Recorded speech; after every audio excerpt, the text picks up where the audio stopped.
சும்மா சொல்லக்கூடாது. டெய்லி கறி கஞ்சி, அவ்வளவு ஹாப்பியா இருந்தது. நம்ம ஆபீஸ்ல அப்படி ஒரு சோறு பண்ணணும்னு ஏஜிஎஸ் பார்த்து நாங்க பல தடவை உயர்ந்திருக்கோம். ஏன்னா இது இது திரும்பவும் சொல்லலாமான்னு தெரியல. பல வார்த்தைகள் டப் பண்ணி இது பண்ணி கட் பண்ணி பேசி எடிட் பண்ணி நானே பேச வேண்டியதா இருக்கு. ஏன்னா இதுக்கு முன்னாடி இந்த மனுஷன் வந்து இந்த படத்துல போடும்போது அசோக் ப்ரோ வந்து ரீஇன்ட்ரோடியூசிங் அப்படின்னு போட்டாரு. அதுக்கு முன்னாடி நாங்க ஒரு 2 படம் பண்ணோம். சொல்லக்கூடாது, நான் சொல்ல மாட்டேன். 2 பண்ணோம். அதுல வந்து இட்லி கேட்டா இட்லி இல்லைன்னுவாங்க, தோசை கேட்டா வீட்டுல இருந்து எடுத்துட்டு வர மாட்டேங்க. சோ இந்த மாதிரி பிரச்சனை இருக்கும்போது இங்க போன ஒரே நேரத்துல டாலிங் சிக்கன் இருக்கு டாலிங், மீன் இருக்கு டாலிங். அதுக்கப்புறம் சில நேரத்துல பிரதீப் ப்ரோக்கு டயட் ஃபுட்னு எடுத்துட்டு வருவாங்க. ஆத்தாடி ஆத்தா, அதுல என்னென்னமோ இருக்கும் டாலிங். ஓடுறது போடுறது, பறக்கிறது, தாவறது, நிக்கிறது, நீந்துறது எல்லாமே இருந்துச்சு அவருக்கு.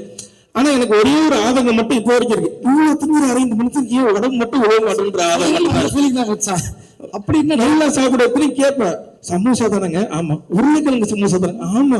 4 திங்கிருக்கேன், அப்படியே இருக்கிறீங்களேங்க அப்படின்னு கேட்பேன். ஆனா தெரியல, அவர் வந்து ஒரு மாதிரி பாதி நேரங்கள் எங்களுக்கு குருவா இருந்தாரு, பாதி நேரங்கள்ல நல்ல ஃப்ரெண்டா இருந்தாரு. நான் அப்படியே வந்துடுறேன், 2-3 பேர் அப்புறம் ஸ்கிப் பண்ணிட்டு போயிடுவேன். அசோக் கூப்பிட்டு கதை சொன்னாரு. சொல்லிட்டு ஷூட்டுக்கு போனதுக்கு அப்புறம் அவர் சொன்ன கதை தான் இப்ப எடுக்கிறாரான்னு எனக்கு இவனுக்கும் பாதி நேரங்கள் சண்டை இருக்கும். நம்மகிட்ட சொல்லும்போது வேற சொல்ல வேற எடுக்கிறாரா, அவர் என்ன எடுக்கிறாரோ அதை நடிப்போம், இதுக்கப்புறம் நமக்கு ஏதாவது வாய்ப்பு இருக்கான்னு கேட்டாங்க. எந்த வாய்ப்பும் இல்லை. அப்ப கிடைச்ச வாய்ப்பை யூஸ் பண்ணிப்போம் அப்படின்னு இது பண்ணதுதான். ஆனா எங்களை முழுமையா நம்பி எங்களை கூப்பிட்டதுக்கு அஸ்வத்துக்கு ரொம்ப ரொம்ப நன்றி.